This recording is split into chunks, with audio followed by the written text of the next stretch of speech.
untuk memungkinkan perusahaan-perusahaan di Pakistan dapat memanfaatkan flywheel raksasa dengan nilai terbaik untuk uang. Maka dari itu, bengkel kecil mereka memanfaatkan pengecoran pasir tradisional untuk melakukan produksi. Meskipun metode ini efisiensinya agak lambat, tetapi dengan alat mekanis yang sederhana, mereka juga dapat memproduksi flywheel raksasa yang presisi. Karena ukuran flywheel yang sangat besar, itu melebihi kapasitas tempat cetakan pasir tradisional. Pengrajin terpaksa menggali sebuah lubang besar di tanah.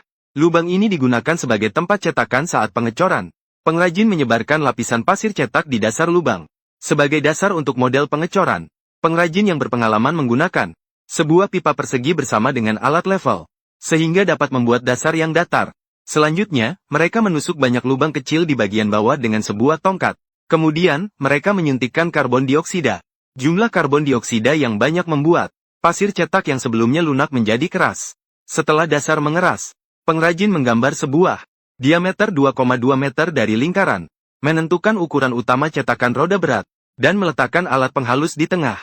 Alat ini untuk memastikan cetakan rata. Meskipun peralatan mereka tidak seprofesional pabrik besar, dan beragam seperti pabrik-pabrik tersebut, tetapi para pengrajin di Pakistan mengandalkan alat-alat sederhana, dapat dengan mudah menyelesaikan masalah. Mereka membangun kerangka luar cetakan dengan bata, kemudian mengisi dengan pasir cetak dan memadatkannya. Seiring cetakan dibentuk secara bertahap. Jika ada bagian yang tidak rata, pengrajin akan menggunakan alat penghalus untuk meratakannya. Ditumpuk satu lapis demi satu lapis, hingga seluruh cetakan lingkaran selesai dibuat.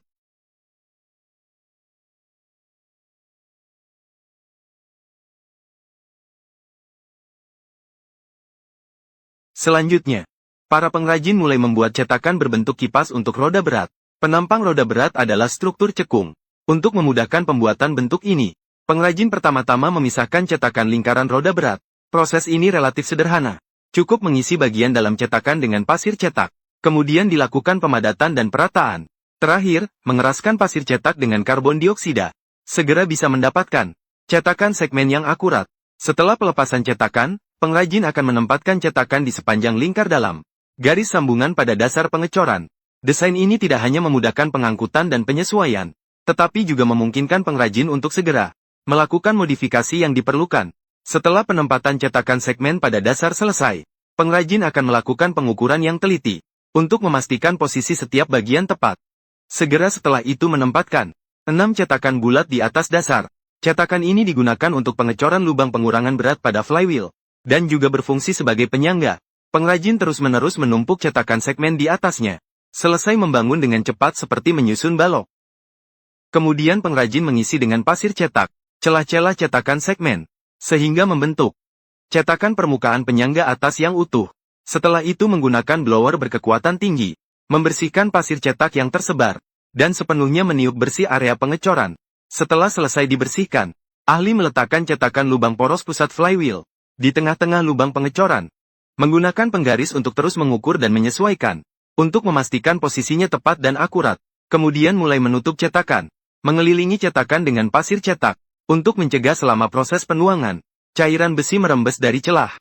Setelah itu, cetakan yang telah dibuat sebelumnya, disusun dalam bentuk lingkaran, untuk menyatukan semuanya. Tutup cetakan ini tidak sepenuhnya kedap.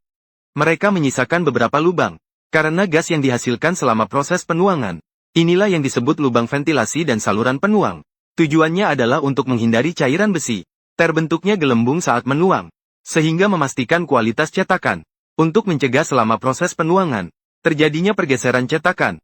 Sebelum menuang, perlu juga menempatkan pemberat seberat beberapa ton di atas tutup cetakan, untuk memastikan stabilitas cetakan.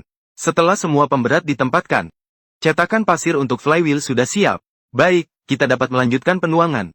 Sementara itu, di sisi lain dari bengkel, para pengrajin sibuk memilih yang sesuai bahan logam untuk peleburan. Bahan-bahan ini mungkin berasal dari mesin bekas, kendaraan tua atau produk logam lainnya yang dibuang. Mereka mendorong limbah ini satu truk demi satu ke dalam tungku induksi frekuensi menengah untuk dipanaskan dan mencair. Proses ini mengharuskan para pengrajin untuk bereaksi cepat. Jika tidak, ada risiko besar terjadinya kebakaran.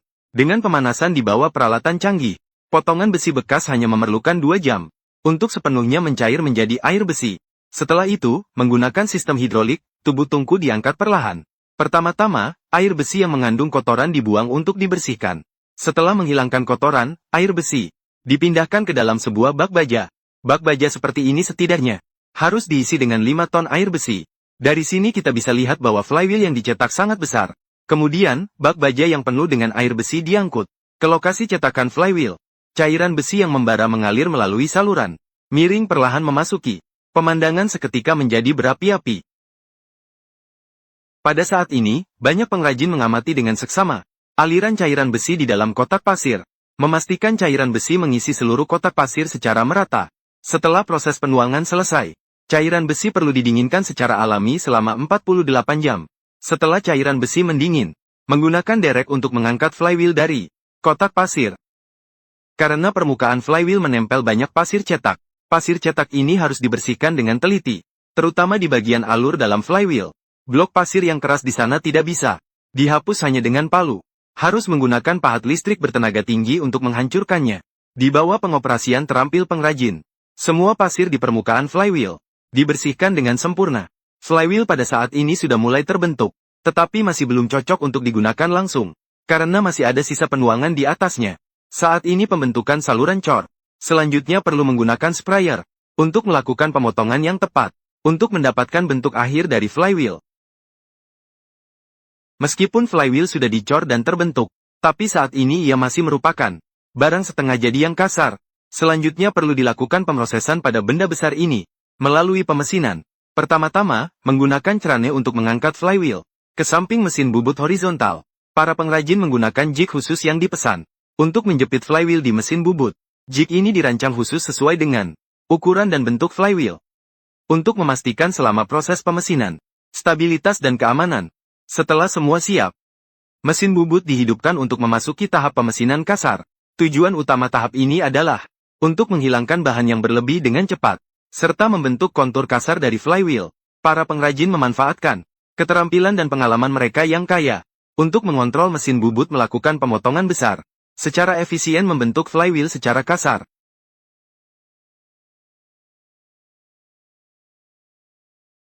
Setelah penyelesaian pemrosesan kasar, kemudian masuk ke tahap pemrosesan halus yang lebih rinci.